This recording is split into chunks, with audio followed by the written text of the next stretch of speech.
venu pour Franck Tillet parce que je suis pas un très grand lecteur. Vraiment un type de bouquin où on met le nez dedans, on s'arrête jamais et on finit le bouquin et on attend le prochain. Il a une phraseologie qui est hyper bien construite. Je trouve que vraiment ces auteurs de romans policiers ont fait un progrès énorme. Voilà. Franck Tillet, c'est quoi? Je suis auteur de romans policiers. J'ai écrit aujourd'hui 12 livres qui sont tous des romans très sombres en fait, soit des polars avec des personnages récurrents ou soit ce qu'on appelle des thrillers, c'est-à-dire des romans à angoisse, qui font peur et qui procurent plein de sensations. Il y a toujours la présence de montagne, je trouve que c'est un décor qui marche vraiment bien pour des histoires à suspense. La neige, l'isolement, les montagnes. J'adore les récits d'alpinisme, enfin, les récits un peu de l'extrême. J'ai accepté avec plaisir quand on m'a demandé d'être invité d'honneur. Et puis c'est un salon vraiment qui est très plaisant. On est dans un bel endroit, une belle ville avec toutes les montagnes autour. Et puis c'est toujours un plaisir de rencontrer les lecteurs.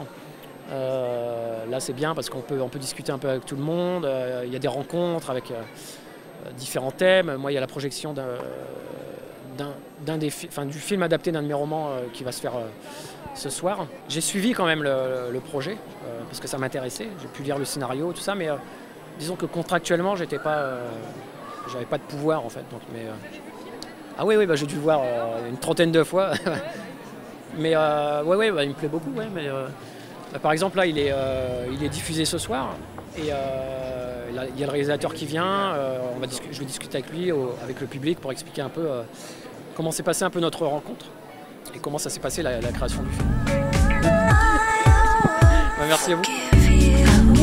On travaille donc avec toute la bibliothèque, l'équipe, et puis donc les libraires partenaires. Donc là cette année par exemple il y avait la librairie Sidi-Cluse, la librairie Histoire sans fin à La Roche-sur-Foron et puis Thierry Caquet qui est notre animateur littéraire. Donc on se réunit à peu près une fois par mois, chacun fait des lectures dans ses domaines, donc ça peut être soit plus la jeunesse, soit plus la BD, les romans, enfin voilà, chacun sélectionne un peu des choses qui lui plaisent dans son domaine par rapport au thème. On se les présente, on en discute et puis voilà, après on lance les invitations en fonction de ça. Et puis après ça va évoluer en fonction des réponses qu'on peut avoir. Une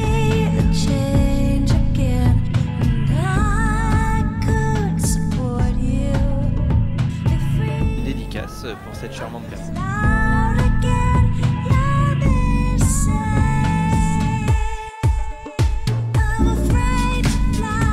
Donc, je suis chimérologue. Donc pour le moment, l'unique chimérologue, donc spécialiste des animaux mythologiques, légendaires et inconnus. Le principe, c'est qu'en fait, on va faire un atelier de moulage d'empreintes de loup-garou. Donc chaque personne a devant lui une petite caisse en bois avec de la terre à l'intérieur. C'est de la terre ramenée de Transylvanie. Donc c'est des bohémiens qui nous ont ramené ça en charrette, en roulotte. Enfin, on a réussi à récupérer ça.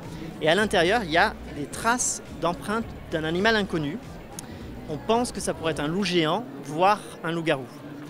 Mais ce qui est intéressant, c'est de récupérer cette empreinte, de trouver une technique pour pouvoir garder l'empreinte et prouver l'existence des loups-garous. Donc l'atelier d'aujourd'hui consiste à créer une sorte de moule, mouler cette empreinte en plâtre. Et en fait, après, donc ça prend un petit moment parce qu'on étudie vraiment toutes les techniques, créer un cerclage, faire du plâtre, couler ça à l'intérieur. Ensuite, on va démouler, nettoyer et à ce moment-là, on aura la contre-empreinte en fait, et ce qui permet d'avoir la preuve de l'existence de ce fameux loup-garou.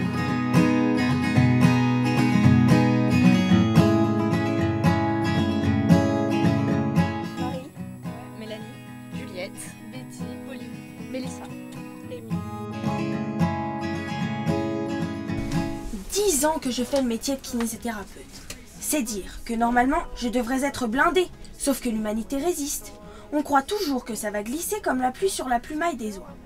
Contre toute attente, ça transperce le malheur des autres. On présente plusieurs lectures de l'auteur Didier Daninx. Je n'arrive pas à dire son nom de famille et voilà, on fait des lectures publiques dans cette petite caravane. On lit le texte tout en essayant de faire un petit peu de théâtre dessus en même temps. Puis on est assez proximité avec les spectateurs. En fait, c'est surtout des lectures à caractère humoristique, des petites nouvelles à caractère humoristique. Après, les filles, c'est un peu plus morbide. reste plus aucune.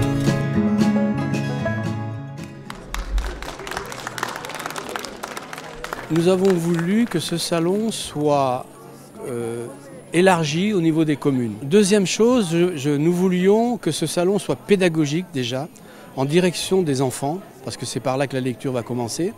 Donc nous avons assez bien réussi notre coup, on peut dire, parce que maintenant nous avons à peu près 1800 élèves qui sont visités par les auteurs chaque année. Je voulais que ce salon soit vraiment ancré dans le paysage clusien et hors Cluse, bien sûr, sur le territoire clusien, et qui devienne la référence en termes de pédagogie, du nombre d'auteurs qui sont présents, du nombre d'ateliers que nous faisons, et qui reste dans une ambiance encore familiale.